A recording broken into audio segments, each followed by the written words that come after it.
अस्सलाम वालेकुम। Class 10th के मैथमेटिक्स में surface areas and volumes chapter की आखिरी एक्सरसाइज करने जा रहे हैं। अब इस आखिरी एक्सरसाइज में unlike the previous 3 exercises we are given a new shape which is known as frustum of a cone. अगर हम कोन की बात करें, जब हमने कोन के बारे में पढ़ा था तो सरफेस एरिया एंड वॉल्यूम दोनों हमने देख लिए थे कि कैसे निकालते हैं हम by using pi r l and by using 1/3 pi r square into h. This was the formula for calculating volume of a cone. अब अगर हम इसी कोन को एक साइड दूसरे साइड से भी खोल लें, यहाँ पे मतलब ये जो टर्मिनेटिंग एंड है, नैरो एंड है, इसको एक जगह पे यहाँ पे काट लें, तो ये जो शक्ल बनती है कि ये पूरा कोन भी नहीं है लेकिन कोन का हिस्सा है। एक साइड से ज़्यादा इसका डायमीटर है, रेडियस भी ज़्यादा होगा, और एक साइड से कम है डायमीटर और एक मतलब रेडियस भी इसी हिसाब से कम होगा। तो इस शेप को हम कहते हैं फ्रस्टम ऑफ कोन। और इसका अगर हमें वॉल्यूम कैलकुलेट करना होगा तो यही फार्मूला एक्चुअली है 1/3 पाई आर स्क्वायर के बदले, क्योंकि यहाँ पे दो रेडियसेस मिल रहे हैं हमें, अगर हम इसको R1 मान लें और इसको R2, तो यहाँ पे R1 square plus R2 square plus R1 R2 इन दोनों का प्रोडक्ट इंटू एच।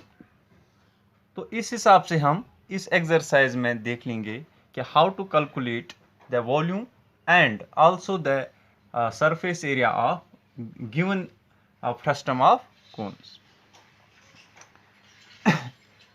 तो पहले क्वेश्चन पे आ जाते हैं। A drinking glass is in the shape of a frustum of a cone of height 14 centimeters. The diameters of its two circular ends are 4 centimeter and 2 centimeter. हमारे पास एक गिलास है जिसमें हम पानी पीते हैं। आप देखिए गिलास भी एक साइड से थोड़ा सा वाइड होता है और दूसरे साइड से उतना वाइड नहीं होता है। इस गिलास के हमें diameters of the both sides दिए गए हैं। जो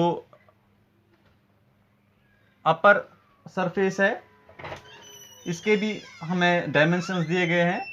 जो अपर सर्कुलर एंड है इसका जो डायमीटर है that is 4 centimetres, means radius होगा 2 सेंटीमीटर्स।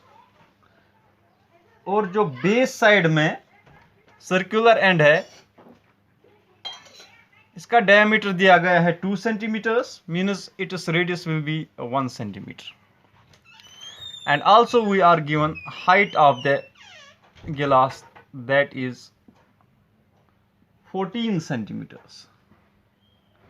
तीनों चीजें हमें पता है, R1 भी पता है, R2 भी पता है और H भी पता है। तो लिहाजा हमें क्या देखना है, find the capacity of the गिलास, मीन्स वॉल्यूम ऑफ द गिलास हमें देखना है। वॉल्यूम ऑफ दिस शेप कितना होगा, that will be its, that is also known as the capacity.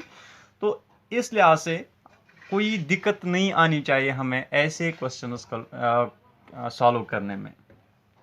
पहले हम देख लेंगे कि हमें क्या क्या वहां से दिया गया है। Given radius of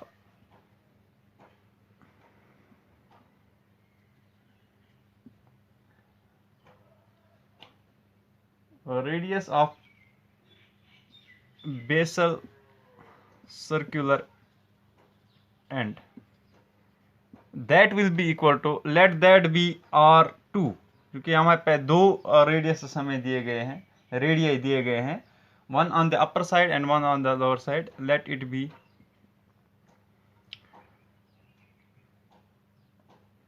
that will be 2 divided by 2, that is 1 centimetre. ये 2 डायमीटर एक्चुअली दिया गया था, उसको हमने डिवाइड किया 2 से एंड वी गॉट 1 सेंटीमीटर।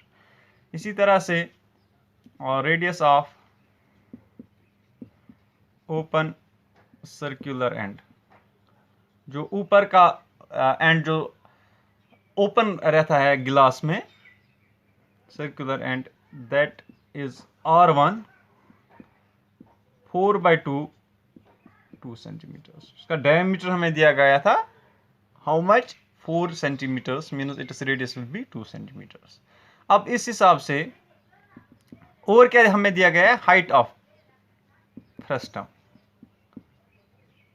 या हाइट ऑफ गिलास, लेट दैट बी h, उसको हम h से ही डिनोट करते हैं, that is 14 centimetres. Now what we have to find, that is capacity of गिलास, कैपेसिटी ऑफ गिलास that is it is volume, और वो कितना होगा, pi into r1 square plus r2 square plus r1 r2 into h। यहां पहले हम पाई h भी लिख सकते हैं, उसके बाद ये इतना सारा। अब पाई का वैल्यू हमें पता है, दैट इज 22/7, और h का वैल्यू भी पता है, दैट इज 14, और 1 का वैल्यू भी पता है, दैट इज 2 स्क्वायर, ठीक, प्लस r1 का भी वैल्यू पता है, that is 1 square, r1 into r2 that is 2 into 1। तो इतने क्यूबिक सेंटीमीटर्स होगा वॉल्यूम ऑफ द गिलास, या जिसको हम कहते हैं कैपेसिटी ऑफ द गिलास। तो अब हम यहां पे कैलकुलेट अगर करें 22/7 इंटू 14, पहले ये देख लेंगे ये कितना बनता है, 2 2s are 4 plus 1 that is 5 plus 2 that is 7 cubic centimetres. यहां पे 7 और 7 कैंसिल करेंगे, और यहां पे मैं 1/3 भूल गया था फॉर्मूला में लिखना, it is actually 1/3 pi R into 1/3, ठीक। अब देखिए हमें न्यूमरेटर्स में क्या मिला, 14 2s are 28, 14 2s are again 28 plus 2 that is 30, 308 divided by, denominator में सिर्फ हमें 3 मिल रहा है, डिवाइडेड बाय 3। तो इतने cubic centimetres that is the volume of the गिलास। या अगर हम इसको हम फर्दर, क्योंकि ये मिक्सड फॉर्म में भी हम ला सकते हैं, यहाँ पे 3 1s are 3, 0 3 2s are 6, तो यहाँ पे 2 बचेंगे, 102 into 2/3 cubic centimeters, that will be the volume of the गिलास, या कैपेसिटी ऑफ द गिलास जिसको हम कहते